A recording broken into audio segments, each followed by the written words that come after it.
Great to see you here again. My name is Luc de Koster, founder of the Koster Academy, and I am talking about the ways to communicate with stakeholders.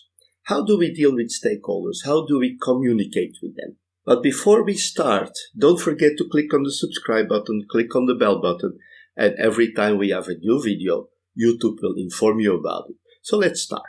When we want to talk with stakeholders, we have to see how to improve our communications. How do we have to communicate with them?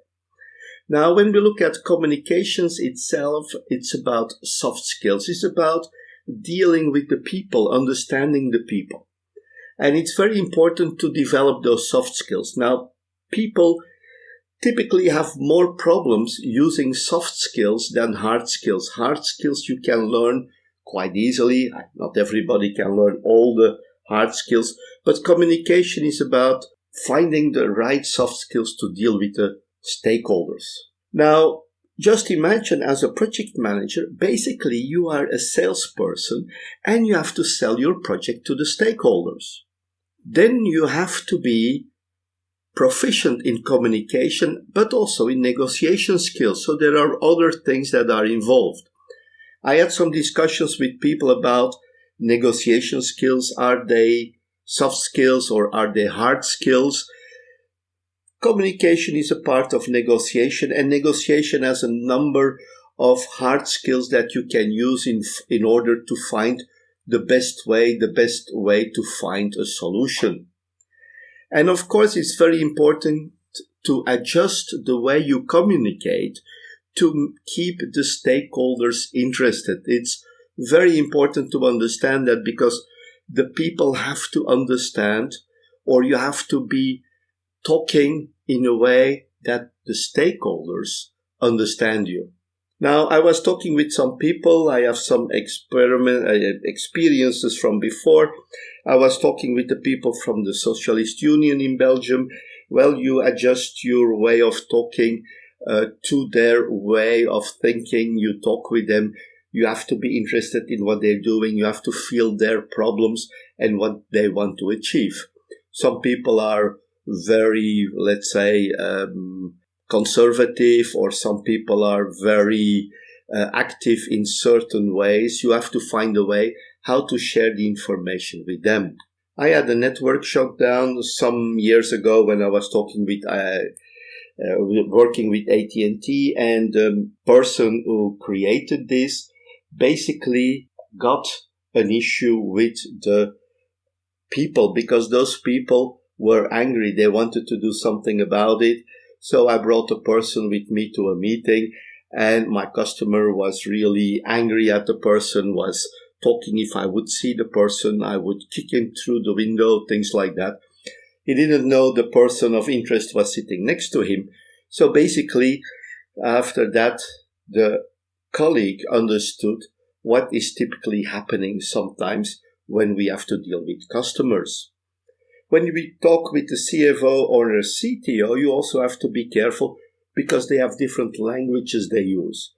A CFO will be more about technicalities, about the techniques that you use. The CFO will be more about the financial aspect of the solution. It will not be so much about the techniques, while a CTO is more interested in the technical solution. So you have to adjust your way to communicate with these people depending on their main interest. We also have to identify the stakeholder preferences. There are different tests. We will talk about the personalities. We already talked about the DISC and the Briggs-Myers type indicator. There are a lot of tools like this that will help you to understand the people, that will help you to understand how you have to deal with them, what are their preferences. So it's very important to understand how these things are working. Now, when we address the people in the wrong way, then it will create a problem. I had a lot of people who wanted to talk about cars or about sports with me. I'm not interested in sports. I don't watch the football. I don't care about it. Cars, well, not so really. I like a nice car, but it's not important for me. So if you start talking about these subjects with me, you're losing your time because I'm not interested. I'm not interested in what you're saying. And you cannot create what we call in emotional intelligence rapport. As a project manager, you have to find out what are these preferred ways of communication. So you have to find out what do the stakeholders like. Even if you don't like it, you're the salesperson. You have to make your sale done. And you have to see that your project becomes successful by adjusting your communication to the customer, to the stakeholders, to the sponsor.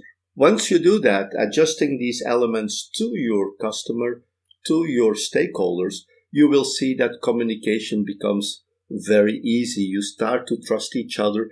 And I have a very funny example when we started with some project in a company. And at the beginning, we had some discussions, technical issues. And we had a meeting together with my boss, the vice president of the company we were dealing with, their IT team, me and some other colleagues. And they basically said, well, we have to have good communication. So we start with the following plan. There is a meeting every week. And this week, Luke's team will pay. Next week, our team will pay. I tell you, we had a lot of fun. We became really good friends. And the project went very well. Communication and dealing with stakeholders is extremely important if you want to have a successful project. So that was it for this video. Thank you very much.